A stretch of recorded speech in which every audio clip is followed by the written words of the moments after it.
Suatu ketika saya sedang berceramah di salah satu masjid di Jalan Riau, Pekanbaru. Keluar dari masjid itu, saya diperlihatkan posting salah seorang yang rumahnya dekat dari masjid itu. Bunyi postingnya, anjing sedang menggonggong di dekat rumah saya. Yang dia maksud anjing itu saya. Lalu saya termenung, kenapa dia membenci saya? Siapa yang menyuruh dia membenci saya? Saya suruh cari siapa orang ini, di mana dia mengaji, apa yang dia pelajari, siapa gurunya.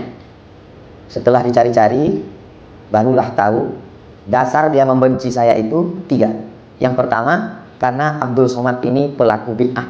Maulid Nabi bid'ah, nuzul Quran bid'ah, menyambut tahun baru hijrah bid'ah, Isra Mi'raj bid'ah, tepung tawar bid'ah, zikir bersama bid'ah, haul bid'ah, bersuluk bid'ah, tarekat bid'ah. Simple saja kaedahnya. Kalau tidak dibuat Nabi bid'ah. Abdul Somad adalah pelaku bid'ah, maka berarti dia dhalalah dan dia fitnah. Maka Abdul Somad adalah mungkar, maka dia mesti dihabisi karakternya. Itulah mengapa dia bilang saya anjing. Lalu saya cari-cari, adakah ustaz ulama di dunia ini yang dianjingkan? Ternyata ada. Namanya Syekh Yusuf Al-Qaradawi yang baru saja meninggal. Judul bukunya Iskatul Kalbil Awi Abdullah bin Yusuf Al-Qaradawi. Membungkam anjing menggonggong Yusuf Qaradawi. Kalau orang selevel Yusuf Al-Qaradawi yang ulama dunia saja dianjingkannya, apalagi lah Abdul Somad. Kalau preman menganjingkan saya, itu biasa. Tapi kalau orang mengaji ke masjid, berarti itu keyakinan. Jadi semua pelaku bid'ah ini anjing. Itu akar yang pertama. Akar yang kedua, bahwa orang yang bertawasul itu musyrik. Sedangkan saya kalau berdoa, bertawasul dulu. Ila hadratin Nabi Mustafa Muhammadin sallallahu alaihi wasallam wa alihi thayyibin at-tahirin wa ashabihil mayamin wan nabiyyin wat siddiqin wat syuhada was shalihin wal malaikatil muqarrabin wal ulama'il amilin wal awliya'i shalihin wa akhusu bidzikri ahli silsilatit thariqah an-naqsabandiyah, Syekh Bahaduddin An-Naqsabandi, Syekh Khalid Al-Baghdadi Al-Kurdi, Syekh Abdullah Afandi, Syekh Sulaiman Al-Qarimi, Syekh Sulaiman Zuhdi, Syekh Abdul Wahab Rokan, sampailah ke guru-guru kami. Komplitlah sudah, pelaku bid'ah dan musyrik. Tinggal satu lagi, kafir. Abdul Somad itu kafir. Kenapa? Karena dia mentakwil ayat mutasyabihat.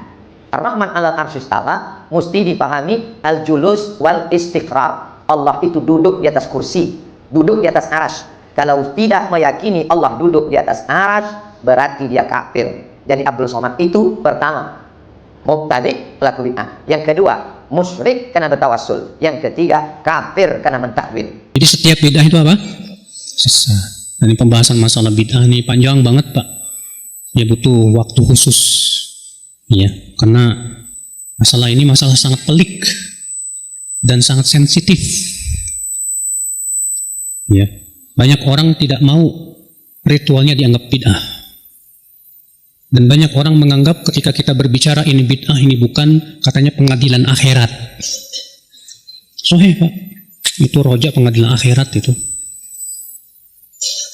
Dikit-dikit ini bid'ah, itu bid'ah. Loh, kok pengadilan akhirat? Maksudnya gimana? Jadi mereka menganggap kalau sudah dicap bid'ah artinya pasti neraka. Ini pemahaman salah. Makanya Nabi mengatakan apa? Wa kullu dhalalatin finnar, setiap kesesatan dalam api neraka. Apa makna setiap kesesatan dalam api neraka? Apakah memastikan pelakunya masuk neraka? Bukan. Itu ancaman kata para ulama. Bukan memastikan pelakunya masuk. Makanya di antara salah satu keyakinan Ahlussunnah, Bapak, tidak boleh memastikan siapapun dari ahli kiblat dengan surga dan neraka. Tidak boleh. Seorang yang waktu hidupnya berbuat banyak kesesatan, bisa saja di akhir hayatnya Allah berikan taubat kepada dia, lalu ia mati dalam keadaan sudah bertaubat masuk surga. Atau bisa saja Pak, dia diberikan oleh Allah ujian yang berat dalam hidupnya, sehingga ujian itu menggugurkan dosa-dosa dia. Atau bisa saja dia punya kebaikan yang besar di sisi Allah, sehingga Allah ampuni dosa-dosanya. Atau bisa saja ia dapat syafaat Rasulullah SAW pada hari kiamat. Maka kita tidak bisa memastikan seseorang masuk surga atau neraka. Tapi untuk menilai ini sesat atau bukan, ini masalah-masalah yang sifatnya duniawi. Kalau untuk surga dan neraka itu serahkan kepada pencipta alam semesta.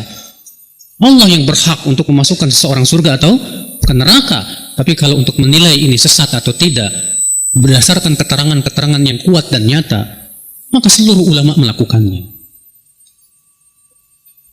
Saudaraku sekalian, azan ya Allah wa iyyakum. Jadi bukan artinya ketika kita menilai ini bid'ah pelakunya pasti neraka, enggak, sama sekali, jangan dipahami demikian. Jadi apakah ahlul bid'ah karena melakukan bid'ah-bid'ah dan dosa-dosa harus mampir di neraka dahulu? Jawabannya, bid'ah itu suatu kesalahan, suatu dosa sama seperti maksiat. Dan ada seorang mungkin dia melakukan bid'ah tapi dia punya amalan soleh yang banyak, dan Allah Maha Adil, ada namanya timbangan. Yang pertama namanya yaumul hisab. Yaumul hisab artinya diaudit oleh Allah, diklasifikasikan mana yang amal soleh, mana amal yang buruk. Di antara amal buruk misalnya maksiat dan bid'ah. Setelah itu akan ditimbang oleh Allah. Ya. Sebagaimana seorang melakukan maksiat terkadang dia tidak tahu hukumnya. Bisa jadi Allah maafkan. Saya kemarin ceramah di Australia, di Sydney, di Melbourne. Mereka minta saya membahas tentang ajaran Imam Syafi'i yang ditinggalkan. Di antaranya saya bahas tentang haramnya musik. Ini madhab Imam Syafi'i dan seluruh ulama Syafi'i mengatakan musik hukumnya haram. Mereka kaget. Mereka tidak pernah terbetik dalam benak mereka bahwasanya musik itu apa? Haram. Sementara mereka sudah bergelimang dengan musik-musikan. Ya. Apakah mereka berdosa? Mungkin tidak berdosa, mereka tidak tahu. Ada orang diberi udzur oleh Allah Subhanahu wa taala. Demikian juga masalah bid'ah. Banyak orang-orang tua kita, saudara-saudara kita terjerumus dalam bid'ah, mereka tidak tahu kalau itu apa? Bid'ah. Mereka tidak ngerti. Mereka tahu dari seperti itu sudah mereka dapat warisan seperti itu, tinggal mereka mengerjakan, mereka menyangka itu adalah agama yang benar. Ya, maka bisa jadi mereka juga diberi udzur oleh Allah Subhanahu wa taala. Maka kita tidak tahu, tugas kita menyampaikan ini maksiat, ini bid'ah, ya. Tugas kita menyampaikan. Ya, hidayah di tangan Allah Subhanahu wa taala.